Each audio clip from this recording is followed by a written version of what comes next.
அன்புள்ள சங்கர், எந்த பொண்ணு மனசுல ஒருத்தனையும் மாங்கல்யத்தில் ஒருத்தனையும் சுமக்க விரும்ப மாட்டான். நானும் அப்படித்தான்.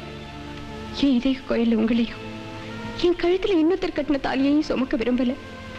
என்னோட ஒரே ஆசை உங்க கௌரியோட கல்லறைக்கு பக்கத்திலேயே என்னையும் புதைக்கணுங்கிறது தான். என் ஆத்மா சாந்தி அடைய இனிமே நீங்க குடிக்கவே கூடாது. உங்க சூர்யா.